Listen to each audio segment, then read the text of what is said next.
Tengo aquí una hojita que he fotocopiado para insertarla entre las páginas de mi Biblia. La he fotocopiado de otra Biblia, porque esta no traía. Son dos mapas. El primero es del tercer viaje misionero y el segundo es de el viaje de regreso del apóstol Pablo a Jerusalén. Todo este asunto tiene poco interés para la mayor parte de la gente. La mayoría oye nombres como, por ejemplo, Pátara. ¿Saben qué es Pátara?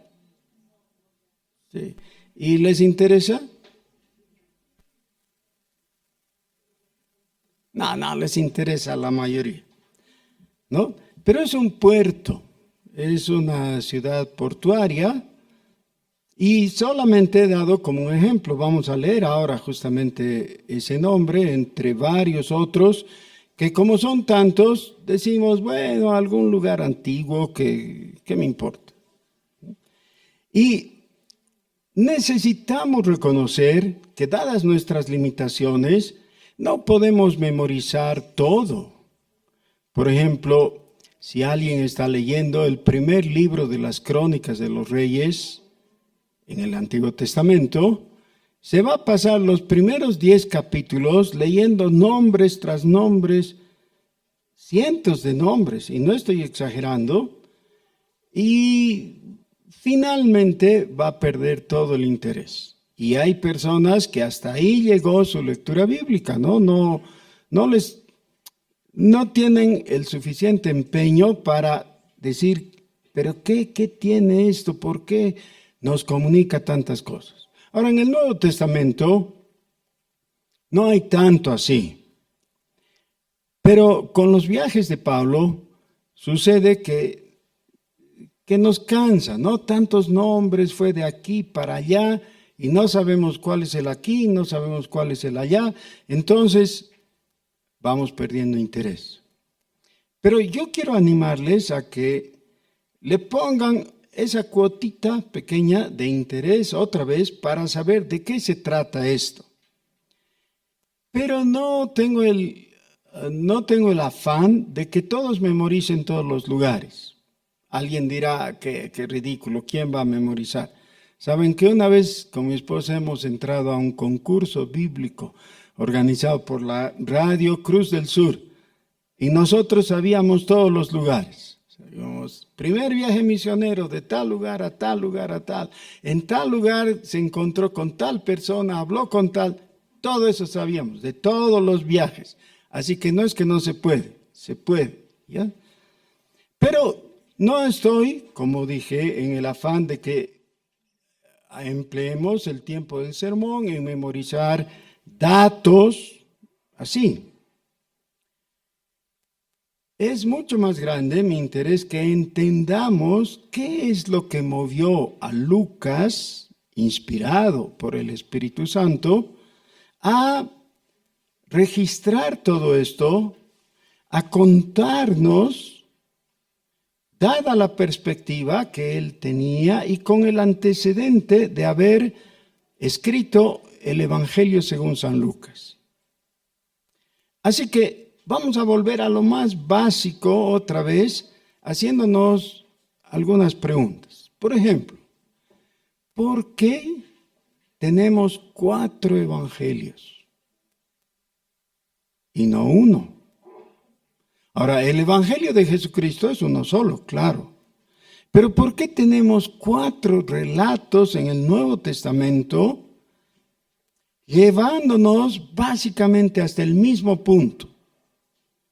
El punto es poder responder a la pregunta, ¿quién es Jesús? Y hacerlo con fe y con comprensión suficiente que sea satisfactoria para nuestra alma. Es decir, que rebase ese nivel de algunas palabras, términos que ya sabemos y No, que vaya más profundo. Y que entonces signifique algo así como agua para nuestra sed, que sea algo que responde realmente. Ahora recuerden, dice el Salmo, que como el ciervo brama por las aguas, así que, sí, mi alma tiene sed de ti, le dice a Dios. Cuando le decimos a Dios, mi alma tiene sed de ti, Dios nos dice su palabra. ¿Y nosotros qué respondemos? Pero tu palabra semejante, libraco, enorme, tan difícil de leer, ¿cómo eso va a venir a calmar nuestra sed del alma? Bueno, hay cosas que no tienen por qué ser fáciles o sencillas. Hay que pasarse el trabajo. Igual que con el álgebra. ¿Se acuerdan de cómo pataleaban con el álgebra? ¿Sí? Pocos son aquellos que pueden decir, no, para mí era fácil. No, la mayoría tiene que reconocer, no era fácil. Había que echarle ganas y tomarse el tiempo hasta llegar a algo. Ahora, si uno quiere respuestas sencillas, llanas, entonces puede hacer ciertas preguntas, como el carcelero de Filipos. ¿Qué debo hacer para ser salvo? Respuesta de Pablo. Cree en el Señor Jesucristo y serás salvo, tú y tu casa. Chaucito, listo. ¿Querían una respuesta sencilla y llana? Ahí está. Sí, pero si tú empiezas a hilar un poquito más y dices, ¿pero cómo? ¿Qué hizo Él para que yo crea? Ahí entonces también hay respuesta. Y hay una respuesta larga e interesantísima. Ahora veamos, ignorando por un momento los otros 3 evangelios, solamente pensemos. Lucas escribe su evangelio y nos lleva a una conclusión. La conclusión de todo el libro es que efectivamente Jesús es el Cristo. ¿Por qué? Porque es el hombre perfecto. Esa es la tesis de Lucas. Jesús, a diferencia de todos los demás, es el hombre perfecto. Y por tanto, calificado para servir como sacrificio expiatorio por nuestros pecados. Por eso, Él es el Cristo. Esa es la tesis de Lucas. Ok, gracias Lucas. Y entonces Lucas nos dice, pero no se vayan. Tengo que contarles algo más. Tengo que contarles que esto que he dicho, dentro de cierto contexto, puede causar un poco de desacomodo. ¿Saben que para esta serie de sermones a través de todo el libro de Hechos, libro que yo antes he leído varias veces, ya les he contado, hace 40 años o más, 45 años, con mi esposa hemos entrado a ese concurso y hemos memorizado todos los datos puntuales que se podían para ese concurso del libro de los Hechos, todo Hechos, ¿ya? Todos los personajes, todos los lugares, los podíamos identificar en el mapa y saber. Sí, bueno. Quiere decir que después de eso, todavía he leído varias otras veces, pero es en esta lectura, preparando los sermones, que me he dado cuenta que algunos capítulos, como el que tenemos ahora, Tiene un nivel aparente que es el que nos da información muy interesante y todo, pero tiene un nivel más profundo que es totalmente teológico y que no a todos ustedes les va a interesar. Así que como no les interesa, váyanse nomás, porque ya... Pero a los que sí les interesa, les ruego que no se cansen, que pongan atención. Es posible que tengan pocas oportunidades de escuchar reflexiones acerca de esto. ¿Qué es lo que había pasado desde los días de Pentecostés? Años, ya décadas, como 20 años atrás, ¿no? Al tiempo que estamos enfrentando ahora, aquí en Hechos capítulo 21. En Pentecostés, el pueblo judío reunido en Jerusalén presenció un hecho único, que es el descenso del Espíritu Santo y el nacimiento de la iglesia cristiana. ¿Cómo nació la iglesia cristiana? Por aquellos judíos creyentes en Jesús que reunidos habían persistido en la oración y estaban esperando el cumplimiento de la promesa de Jesús, que enviaría el Espíritu Santo. En Pentecostés se cumplió eso. Ellos vieron algunos hechos, algunos fenómenos magníficos, pero lo más importante, el Evangelio fue predicado no ya por Jesús, sino acerca de Jesús. Por primera vez, el apóstol Pedro les dijo a los judíos: ustedes han matado al autor de la vida. Eso nomás ya era suficiente para que se suiciden los judíos, ¿no? ¿Cómo hemos podido hacer semejante cosa? Y luego les diga, era eso necesario, era necesario que el Corderito de Dios muera. Era necesario que el justo pague por los injustos, por los culpables que somos nosotros. Bueno, eso impactó a los que estaban ahí. Dice que como 3,000 personas se convirtieron y se unieron a la iglesia. Y después cada día iban siendo añadidos los que escuchaban el Evangelio y se convertían. Todo eso está en el capítulo 2 del libro de los Hechos. La pregunta es, ¿qué pasó después hasta los días del capítulo 21? Hasta el capítulo 7 tenemos que hay una ruptura. En el capítulo 7, Esteban sale a predicar y ahí ya los judíos no aguantan más y dicen, no, esto no, ya les hemos tolerado suficiente y matan a Esteban. Y se desarrolla la primera persecución contra la iglesia cristiana. Eso está en el capítulo 7 final y comienza el 8.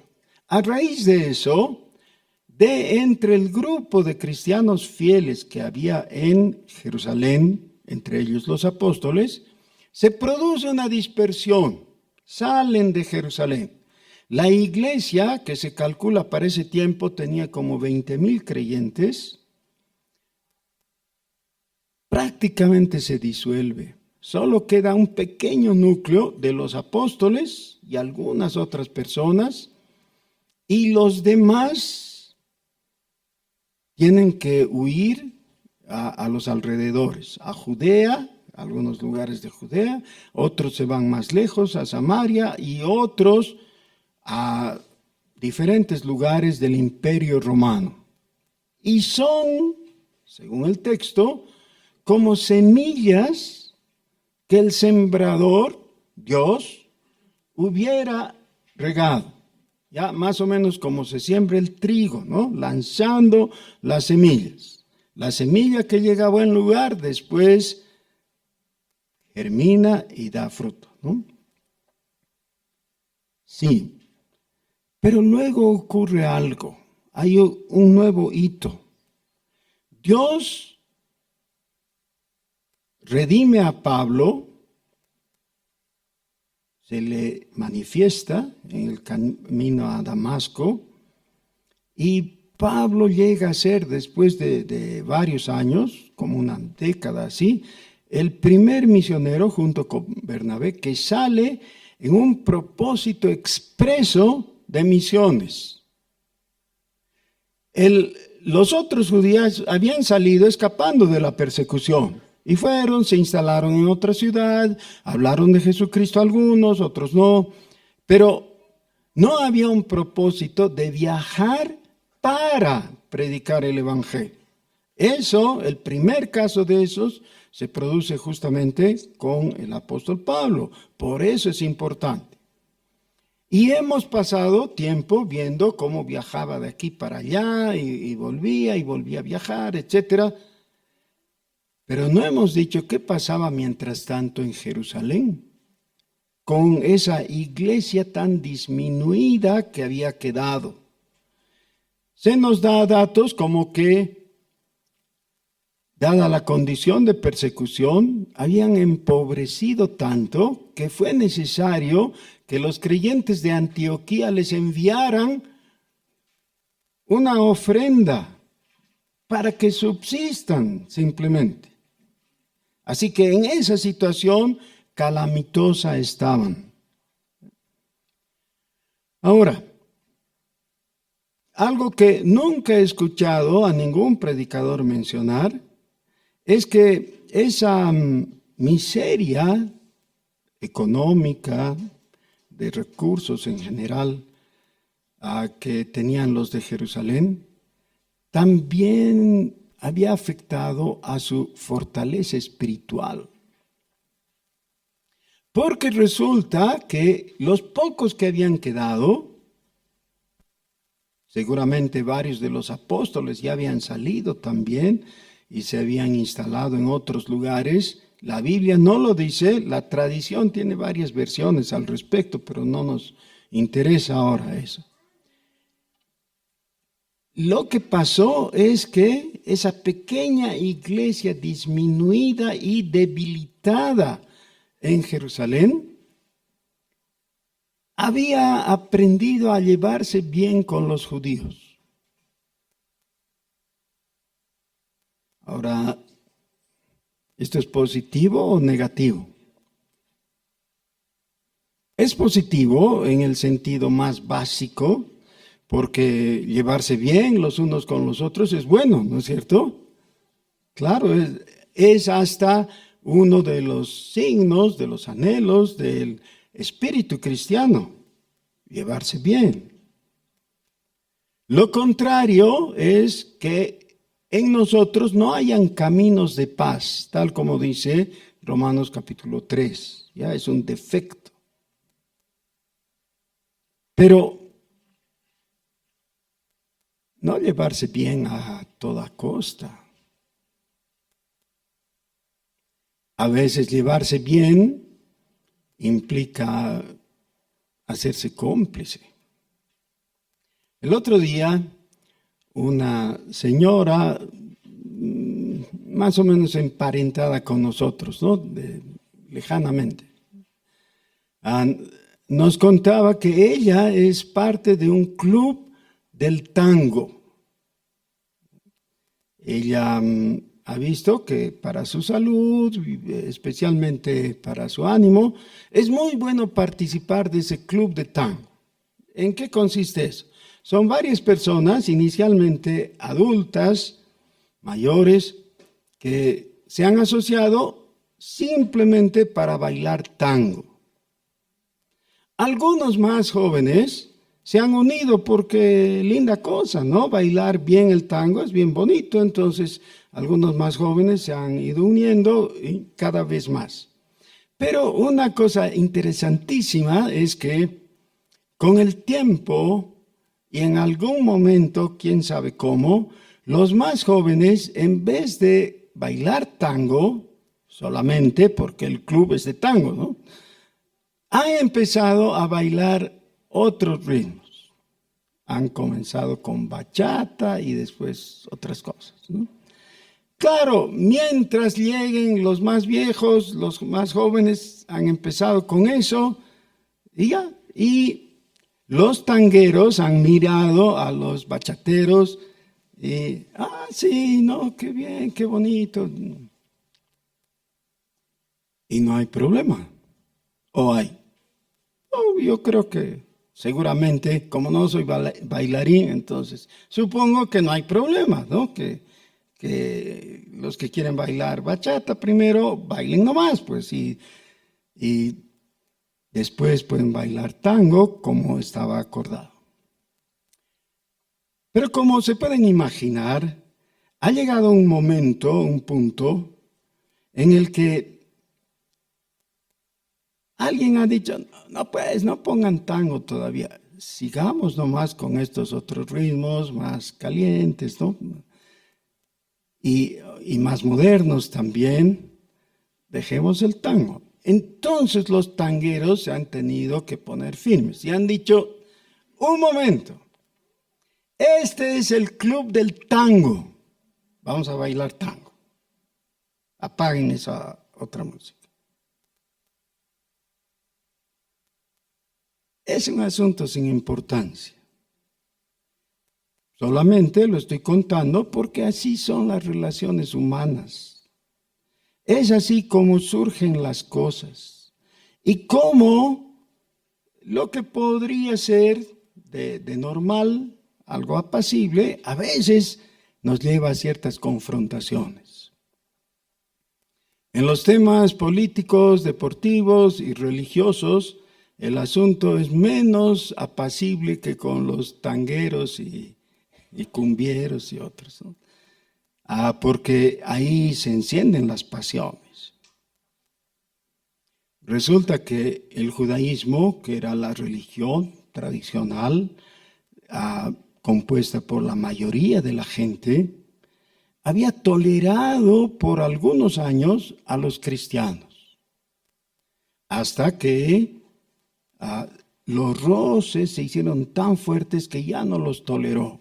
Y la primera medida que hubo contra los cristianos fue matar a Esteban y perseguir a todos los demás. Recuerden que hubo momentos en que Jacobo, por ejemplo, el hermano de Juan, fue asesinado por Herodes, ¿no?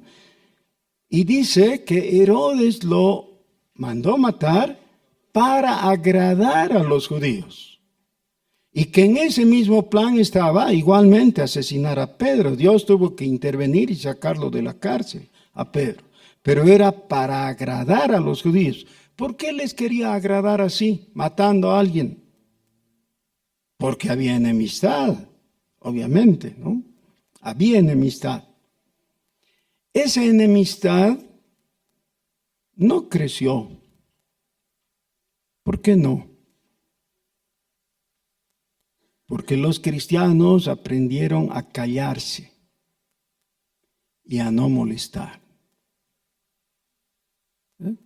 Aprendieron a vivir en medio de los judíos y llevarse bien.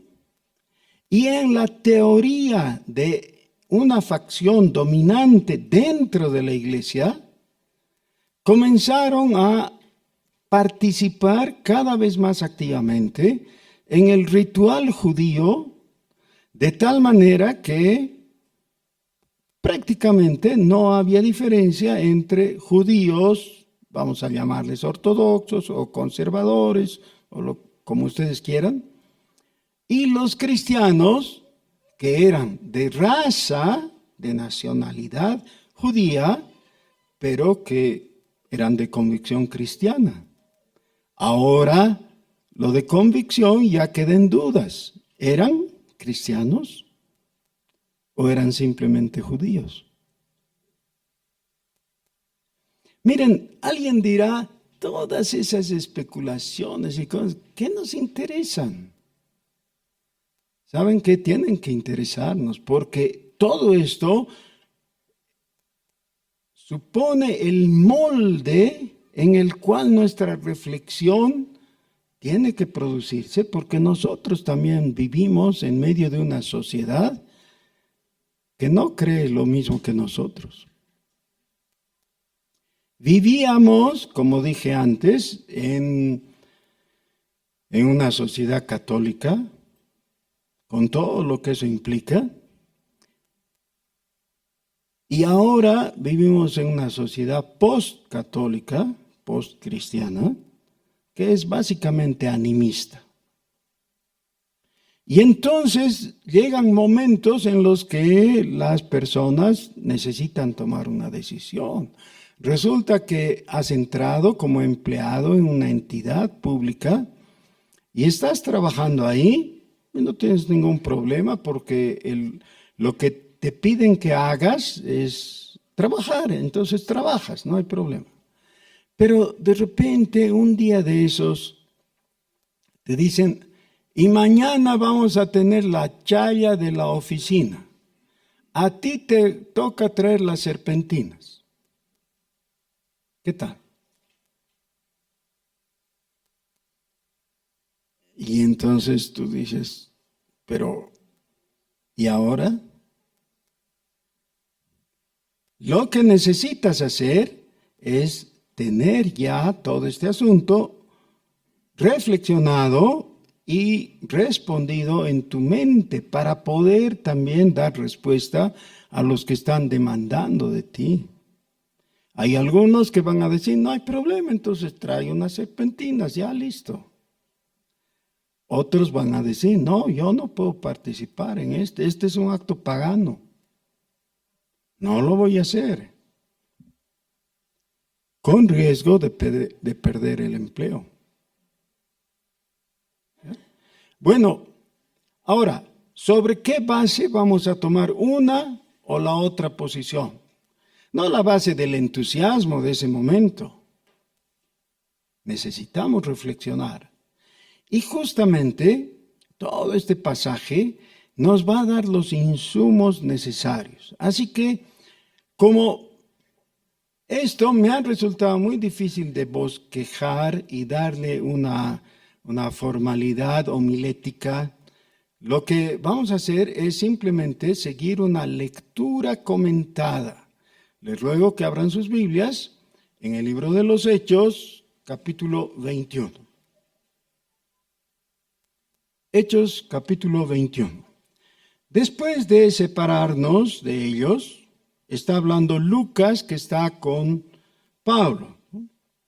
Zarpamos y fuimos con rumbo directo a Cos. Si ustedes tienen sus Biblias con mapas, vean por favor dónde está ese lugar que él está llamando Cos. Y al día siguiente a Rodas. Y de allí a Pátara. Ahí está la palabrita, ¿ve?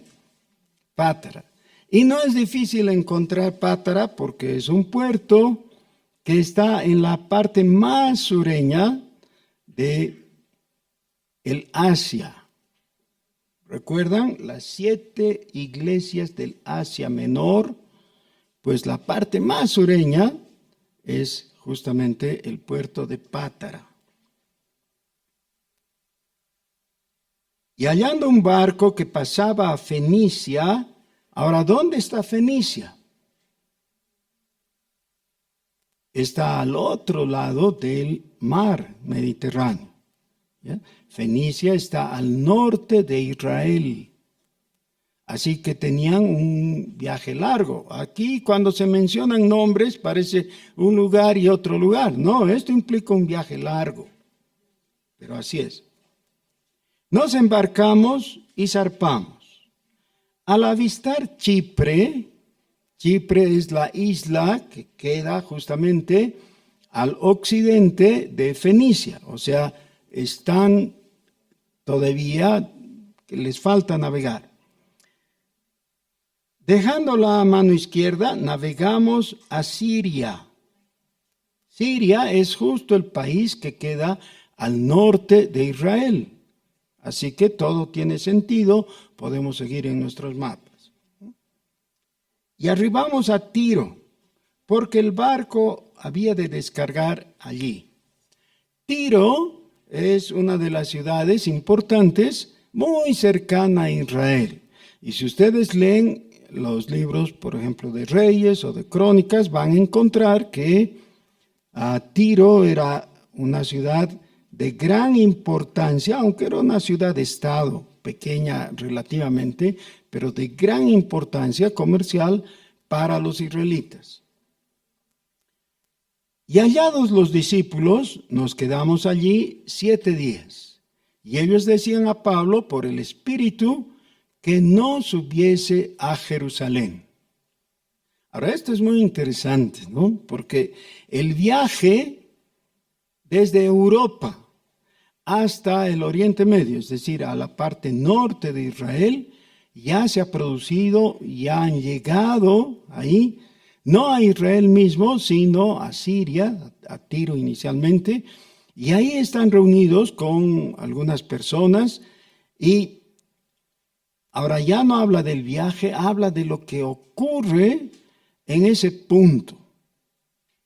Y esto llama, por supuesto, nuestra atención, porque dice que algunos de los discípulos de ese lugar, que conocían a Pablo, pero que no necesariamente eran sus hijos, seguramente algunos de ellos eran judíos que habían salido en la dispersión, dice que ellos le rogaban a Pablo para que no vaya a Jerusalén. ¿Por qué dice subiese? No es porque está yendo en el mapa hacia arriba. Es al revés. En este caso significa que ir a Jerusalén es ir a un lugar un poco más alto. Jerusalén ha sido construida sobre montes, ¿no? Sobre el monte de Sión. Así que por eso es subiese. Otra vez la pregunta, ¿por qué le ruegan a Pablo que no suba a Jerusalén? Sí, porque ellos, habiéndole escuchado y su predicación, saben muy bien que la posición de él podría llamarse, en una palabra que nos facilite, radical.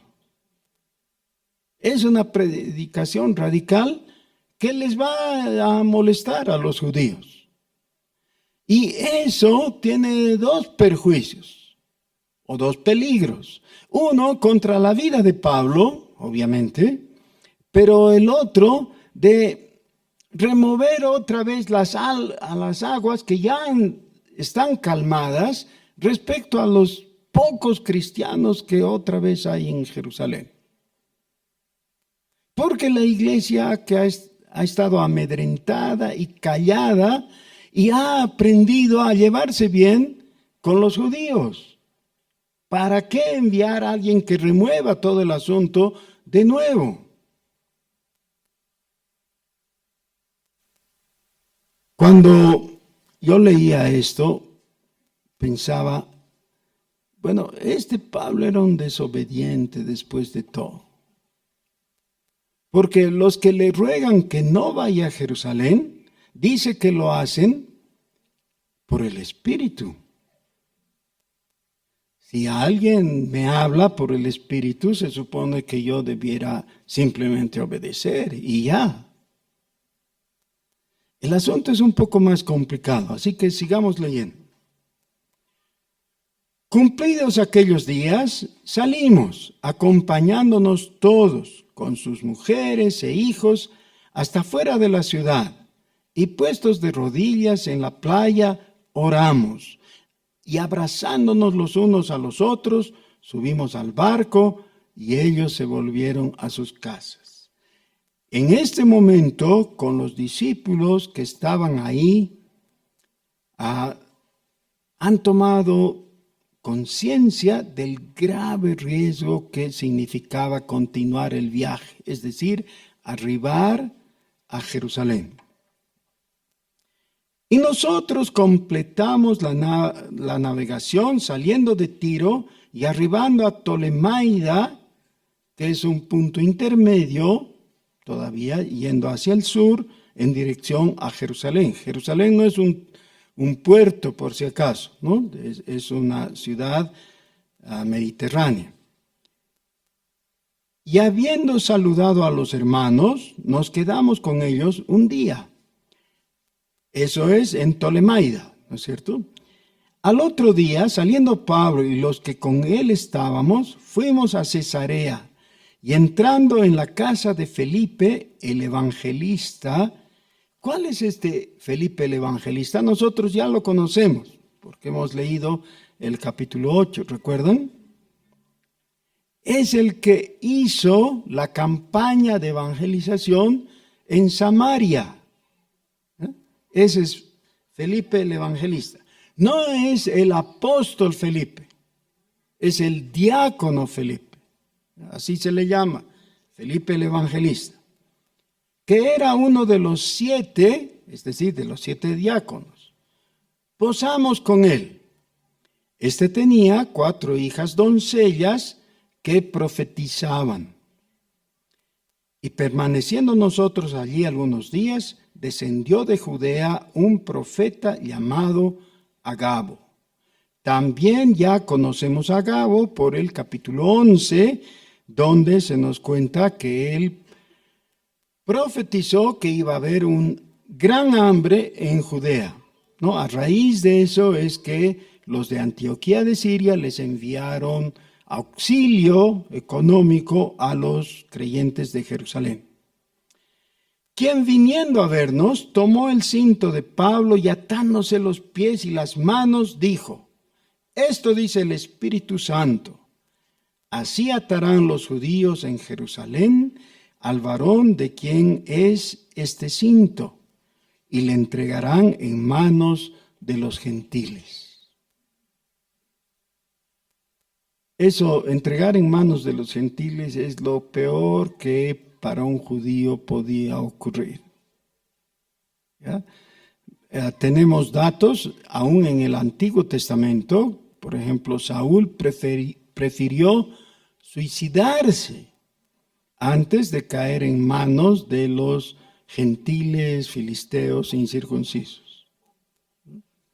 Así era de abominable para los judíos quedar prisionero de los gentiles. Al oír esto, le rogamos nosotros y los de aquel lugar que no subiese a Jerusalén. Por favor, noten esto. Dice, por el Espíritu Santo. Este Agabo dice el Espíritu Santo. Otra vez pensamos, qué desobediente, Pablo. Le dicen que el Espíritu Santo dice que no suba.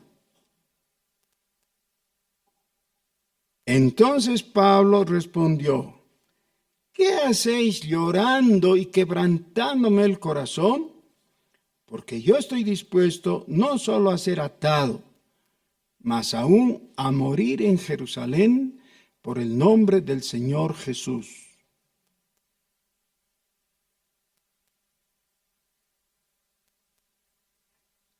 ¿Por qué lo plantea así tan dramáticamente? Después de todo, ¿habían cristianos en Jerusalén? Si el apóstol Pablo hubiera guardado la compostura, la discreción, llegar a Jerusalén hubiera pasado inadvertido. No había de qué preocuparse. ¿Por qué a todos les preocupa? Y le dicen que no suba, que su vida estaba en riesgo. Porque sabían que él no iba a ser discreto. No iba a buscar llevarse bien con la gente, es decir, con los judíos. Es decir, no iba a buscar la paz a cualquier precio. Ellos sabían, y así ocurrió. Versículo 14. Y como no le pudimos persuadir, desistimos, diciendo: hágase la voluntad del Señor. Después de estos días, Hechos ya los preparativos, subimos a Jerusalén. Y vinieron también con nosotros de Cesarea algunos de los discípulos, trayendo consigo a uno llamado Mnasón de Chipre, discípulo antiguo con quien nos hospedaríamos. En realidad no es que están como bochincheros yendo a buscar camorra, no era eso. Ellos estaban planeando un viaje. Sí, pero no está dispuesto Pablo, por lo menos, a pasar desapercibido. Él sabe que la necesidad profunda de su corazón es hablar del Evangelio de Jesucristo. Versículo 17. Cuando llegamos a Jerusalén, los hermanos nos recibieron con gozo, y al día siguiente Pablo entró con nosotros a ver a Jacobo, y se hallaban reunidos todos los ancianos, a los cuales, después de haberles saludado, les contó una por una las cosas que Dios había hecho entre los gentiles por su ministerio. Cuando ellos lo oyeron, glorificaron a Dios y le dijeron: ya ves, hermano, cuántos millares de judíos hay que han creído, y todos son celosos por la ley. Pero se les ha informado en cuanto a ti, que enseñas a todos los judíos que están entre los gentiles a apostatar de Moisés, diciéndoles que no circunciden a sus hijos ni observen las costumbres. ¿Qué hay, pues? La multitud se reunirá, de cierto, porque oirán que has venido. Haz, pues, esto que te decimos. Hay entre nosotros 4 hombres que tienen obligación de cumplir voto. Tómalos contigo, purifícate con ellos y paga sus gastos para que se rasuren la cabeza. Y todos comprenderán que no hay nada de lo que se les informó acerca de ti, sino que tú también andas ordenadamente guardando la ley. Pero en cuanto a los gentiles que han creído, nosotros les hemos escrito determinando que no guarden nada de esto, solamente que se abstengan de lo sacrificado a los ídolos, de sangre, de ahogado y de fornicación.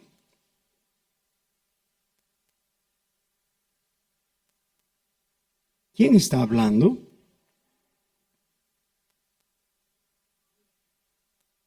Jacobo, el hermano de Jesús, que era el líder de la iglesia en Jerusalén en aquellos días. ¿Dónde estaban Pedro y los otros apóstoles? Es posible que estuvieran en otros lugares porque, como se sabe, Pedro solía hacer viajes de tipo pastoral visitando a las comunidades cristianas, judías, dentro del área de Judea. Jacobo le da un consejo. ¿Saben que esto ahora ha traído a mi mente una explicación de por qué Pablo, cuando escribió la epístola a los Gálatas, menciona que algunos llegaron de Jerusalén de parte de Jacobo?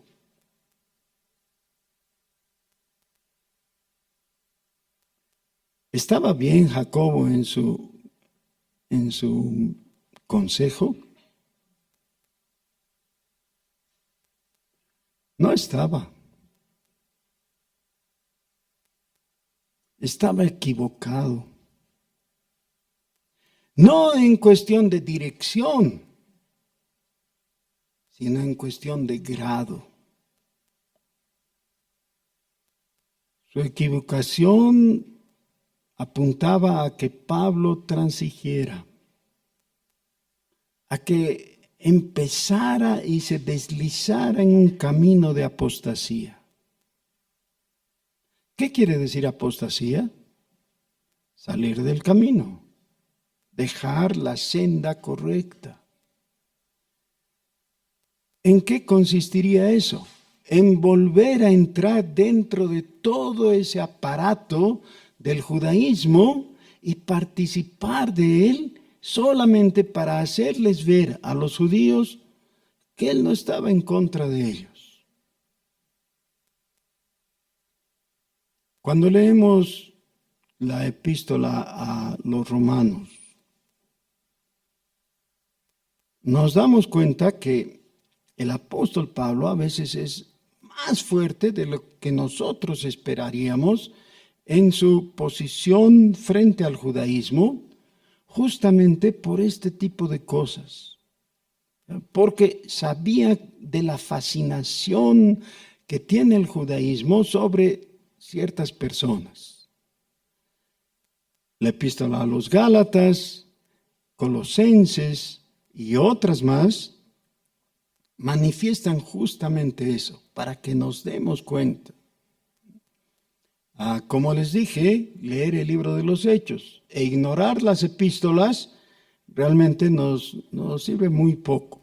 Necesitamos contemplar las epístolas dentro de su momento histórico.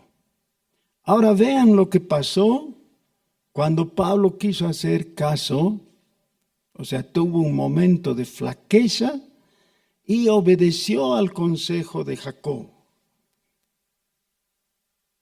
Entonces Pablo tomó consigo a aquellos hombres y al día siguiente, habiéndose purificado con ellos, entró en el templo para anunciar el cumplimiento de los días de la purificación, cuando había de presentarse la ofrenda por cada uno de ellos. Pero cuando estaban para cumplirse los 7 días, unos judíos de Asia, al verle en el templo, alborotaron a toda la multitud y le echaron mano, dando voces: varones israelitas, ayudad. Este es el hombre que por todas partes enseña a todos contra el pueblo, la ley y este lugar. Fíjense qué redacción. Este es el hombre que enseñan contra el pueblo, o sea, nosotros los judíos, la ley y este lugar. Y además de esto, ha metido griegos en el templo y han profanado este santo lugar. Porque antes habían visto con él en la ciudad a Trófimo de Éfeso, a quien pensaban que Pablo había metido en el templo, es decir, que había causado esa, según ellos, profanación, lo cual no era verdad, pero esa es la acusación. Así que toda la ciudad se conmovió y se agolpó el pueblo, y apoderándose de Pablo, le arrastraron fuera del templo e inmediatamente cerraron las puertas. Y procurando ellos matarle, se le avisó al tribuno de la compañía que toda la ciudad de Jerusalén estaba alborotada. Ahora, ¿qué es lo que estamos viendo? Jacobo le ha dado un consejo de volver a meterse en el mecanismo del ritual judío a Pablo. ¿Para qué? Para despejar las dudas y decirles a los judíos, darles un mensaje: yo estoy de acuerdo con ustedes, está todo bien, estoy participando como judío que soy de lo que ustedes hacen y dicen que hay que hacer. Y Dios los salva de concluir y de consumar su apostasía, a través de una confusión que surge de esa acusación, y entonces lo prenden con una calumnia realmente. Pero eso sirve para que Dios evite que Pablo caiga. Dios tiene sus caminos. Muchas veces nosotros, por nuestra inconsecuencia, por nuestra debilidad, estamos a punto de caer, y entonces es tan útil cuando Dios, de alguna manera, a veces desagradable, nos toma del cuello y nos saca del apuro. Y eso es lo que pasó. Qué triste hubiera sido tener que leer en una epístola de Pablo: yo fui un apóstata. Me confundí. ¿Y saben quién me confundió? El líder de la iglesia de Jerusalén.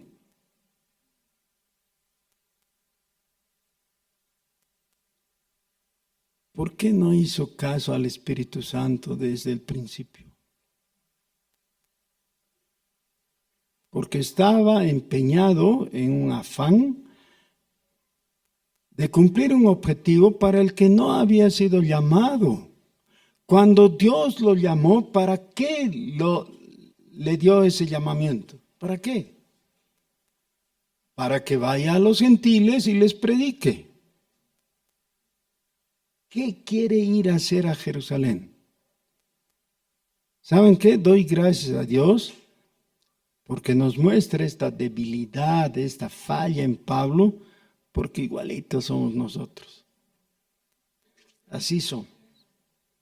Bueno, dice que toda la ciudad se agolpó y lo sacaron del templo, cerraron las puertas y procurando ellos matarle, se le avisó al tribuno de la compañía que toda la ciudad de Jerusalén estaba alborotada. Es decir, el tribuno, tomando luego soldados y centuriones, corrió a ellos. Y cuando ellos vieron al tribuno y los soldados, dejaron de golpear a Pablo. Entonces, llegando el tribuno, le reprendió y le mandó atar con 2 cadenas y preguntó quién era y qué había hecho. Pero entre la multitud unos gritaban una cosa y otros otra. Y como no podían entender nada de cierto a causa del alboroto, le mandó llevar a la fortaleza. Al llegar a las gradas, aconteció que era llevado en peso por los soldados a causa de la violencia de la multitud, porque la muchedumbre del pueblo venía atrás gritando: ¿qué? Muera. Miren, en nuestros días hay un gran movimiento muy bien diseñado de seducción del judaísmo hacia los cristianos. Otra vez hay invitaciones a participar de las fiestas judías, a usar instrumentos hebreos. Hay cristianos que creen que su música es más consagrada cuando tiene ritmos que suponen que son hebreos, ¿no? Hasta danzas hebreas. ¿Saben qué? Si dejamos embaucarnos con eso, estamos en riesgo de apostasía. Eso no quiere decir que nosotros rechacemos en absoluto toda esa riquísima herencia del Antiguo Testamento, la Escritura, claro, pero necesitamos leer el Antiguo Testamento a través de la lupa del Nuevo Testamento. Y tenemos, por ejemplo, la epístola a los Hebreos que nos muestra cuán interesante y maravilloso era el viejo pacto con el culto, con el sacerdocio, con el templo, con todo eso. Y nos dice, pero ¿saben qué? Esa era la sombra. Lo que nosotros tenemos es la realidad, porque Cristo es mayor que eso que solamente era figura. Y todo eso, ese viejo pacto, ha caído en obsolescencia, porque ha sido desechado. Y ahora en Cristo tenemos lo que es verdadero, lo que es real. Lucas, guiado por el Espíritu Santo, nos relata esto para que nos demos cuenta y estemos firmes en nuestra posición evangélica. ¿Qué significa eso? firmes en la posición de reconocer que solo hay salvación en Jesucristo. Esa es la mirada desde un lado. Desde el otro lado, necesitamos afirmar, solo en Cristo tenemos todo lo necesario. Cuando alguien quiere introducir al Evangelio, a Jesucristo, a el Nuevo Testamento, cualquier elemento que no haya sido determinado por el propio Señor, lo que está haciendo es solamente perjudicar. Está empobreciendo la riqueza de aquello que era suficiente. El Señor Jesús mismo nos alerta de eso. Ya en el capítulo 3 del Evangelio según San Marcos, Jesús dice, ¿quién es tan tonto para comprar un vestido nuevo, cortar un pedazo de tela de ese vestido nuevo y utilizar para parchar el vestido viejo? ¿Qué logra con eso? Embroma el vestido nuevo porque ahora tiene un agujero ahí. Y el vestido viejo se va a rasgar porque no va a resistir la fortaleza de la nueva tela y va a crecer su daño, su rotura, no le va a servir. Eso es tratar de implementar elementos judaicos en la práctica de la vida cristiana. En Cristo ya tenemos todo. Eso es lo que Pablo les dice a los colosenses. Les dice, en Cristo estamos completos. No necesitamos nada más. Miren, la primera cosa que debiéramos hacer es apreciar eso que Dios nos ha dado en Jesucristo. Si no lo apreciamos, lo vamos a perder, lo vamos a mezclar, lo vamos a adulterar y finalmente nosotros nos vamos a perder. El Señor Jesús en el Sermón del Monte dice que esto es igual que cuando un hombre encuentra en el campo una perla. ¿Se acuerdan? La perla de gran precio. Para poder quedarse con ella, tiene que vender todo lo que tenía. Porque esa perla preciosa es Cristo mismo. ¿Oramos? Señor nuestro, muchas gracias por contarnos en este libro histórico todo este devenir de la vida de la iglesia naciente, que sirve para que nosotros también tomemos en cuenta la necesidad de identificarnos con Cristo como el único. Él es nuestro Salvador. Y a veces nosotros usamos la fórmula diciendo que es nuestro único y suficiente Salvador. Pero luego olvidamos esas características y aceptamos otros elementos, otras personas, otras autoridades. Perdón, Señor. A Cristo, solo a Cristo, dirigiremos nuestros ojos. Bendito sea tu nombre. Amén.